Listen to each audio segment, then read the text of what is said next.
Yes, Yolanda's our high school science teacher. And I had like a layering project going on with the cell. And first I have them to kind of start Bloom's taxonomy, you know, the fine lowest level. We're going to find out what these organelles are. We're going to find out what they look like. They're going to draw each organelle. And then from there, I had them to create a personality for each organelle. So they were either given an organelle and it had to have a personality of writing a personal ad as if they were looking for someone. So if some of them had like the nucleus, I'm a powerhouse of the cell. I have a big personality. I like people to listen to me and do what I say. And, you know, they were very interested in the stuff that they came up with. And from that, they also had to build a cell themselves. And I had the art teacher to actually come in and grade them on their creativity portion, and I did all the technical parts of it. So that turned out pretty good for us. I got some really interesting things this year. I had someone make one out of Jell-O in a Ziploc bag with all the organelles inside, and it was all moving still. So it was kind of hard to kind of look at and maneuver. And the last day when I was getting ready to tell them to come pick up their projects, it burst all over my classroom. But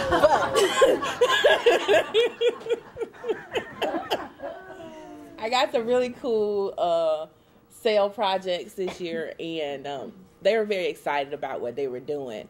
And even the summer before, where I got the idea originally, I was mentoring a program at Lake City Community College, and we actually made a play out of the entire structure of the cell, going through the stages of mitosis and dance scenes and everything. So I wanted to get to that level with my kids, and so we'll get there one day when we have more time. Oh, fun. They could do a dance of that. Richard, yeah, after this summer's dance class, he'll be a pro. All right. You got it? Yeah. Okay. This is the one that she's super quiet. Can't get the button to move. The volume.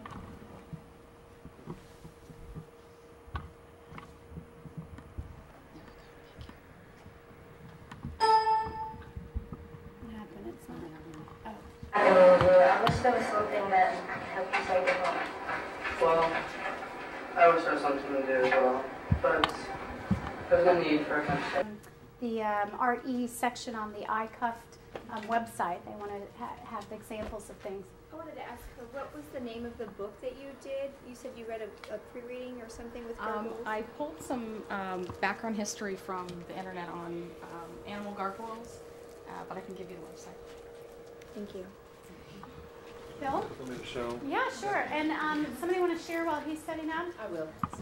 I teach fourth grade ESE resource room, and we were working on a unit in our reading text. It was a nonfiction passage on the water we all share. And so I incorporated a multi-art segment. We did Bringing the Rain to Kapiti Plain, which is right at where most of their reading levels are. And it had a lot of repetition and rhyme, so I broke it up and made a reader's theater out of it.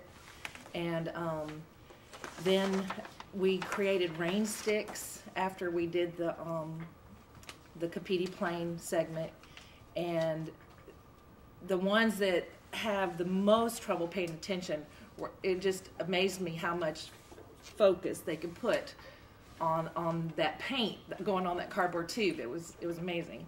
And they completed their rain sticks, and to tie in with the performance part, they created a 5-line poem, the Cinquains. You may be familiar with it's a scripted kind of, but then they have to like the first word is the topic, and then the second line is 2 adjectives, and then the third one would be action words, and then it ends up with a thought about their subject, and then it goes back to a synonym of their subject.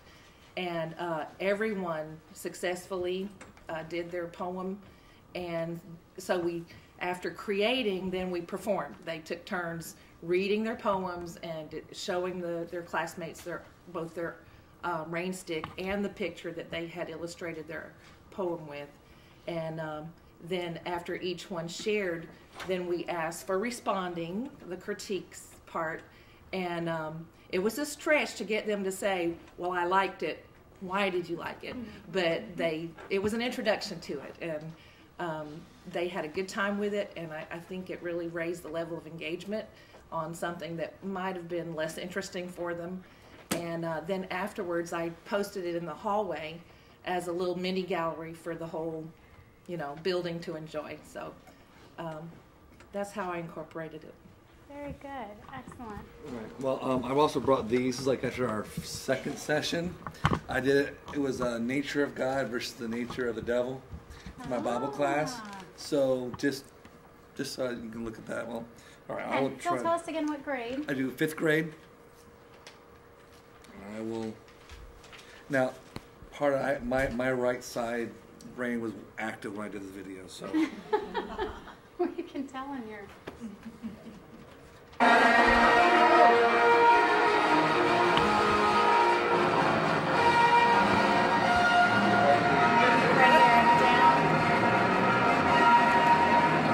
Late, so we have share a little more, and then I really want us to be able to confirm your coaching plans and what's going on in your schools.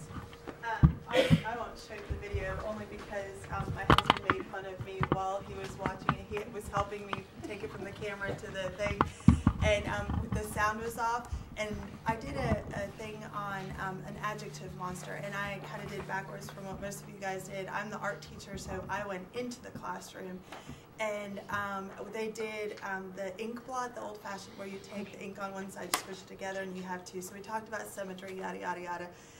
And they had to take that ink blot and then with construction paper make a monster face out of it, and then using adjectives to describe it. Well, I'm comfortable with the classroom and I'm comfortable with the art, but I'm really excited after being here about doing movement and stuff like that. Even though I'm totally intimidated by it, I'm like, all right, I'm going to challenge myself. So I made props because I love the little critique glasses. So I made monster props, and they all had eyeballs and tongues and huge mouths, and they're looking at me like, okay, I don't know what you're doing, but we're gonna go with it. So they all had their little monster props on, and I read this little poem that they kind of had to act out. And kind of going back to what you guys had said, we only have art and music, which, I mean, I can't complain, but we don't have a lot of drama. And you could really tell that they were unsure of what to do, or unsure of getting too loud or too silly, but I really wanted them to get into the character of a monster to get the adjectives flowing. So I'm up there kind of doing a monster thing, and Eddie's looking at it going, you look like Jane Fonda in the front of everybody. So I won't show you the video, but that's what I did, and I had a blast. And the kids really, I mean, those adjectives were flowing. I mean, they really, really got into it. So the drama stuff we, I guess, have to work on somehow, for me and for them, but it was really cool. I had a good time. Very good. Excellent. Anyone else that has not shared their implementation of your homework? Okay, we're going to move now into what I think is the most important part of today, and that is your coaching plans. Most of you submitted coaching plans to me. I know some of you may not have finalized your coaching plans, and that's okay. You had until we had this follow-up sessions. That's why your administrators are here. Your benefit of getting a lot of your classes paid for is because you agreed to be an art coach. What that means in different schools can be very different. But now is our opportunity to discuss. You already submitted a tentative plan, or you should have, of what you envisioned your role this year to be as an art coach. Now, I know you've had one class, a little brief, teeny overview of all of the art forms and how we can integrate art, and you still have many more classes to go. But your role as an art coach is to facilitate this, okay? What you just shared is part of your class, is implementation in your own classroom. Your role as an art coach is how can you be a leader, and how can your administrator use you, because that is how you get your classes paid for. So between you and your administrators, what role have they envisioned for you? And it can be so many very different things. It can be anything from holding workshops to just co-planning with a certain group of teachers to providing resources available for teachers. You name it, it has been suggested and discussed at the other previous follow-up sessions. So let's talk a little bit right now. Let's share what some of your plans are. If you have any questions, any challenges that you might be facing in your schools, let's brainstorm together to find solutions so that you can have a successful year and your self-efficacy can be high as you are being a leader with only one class behind you. Yes, and please, thank you very much. Please do that. If your administrator is here with you,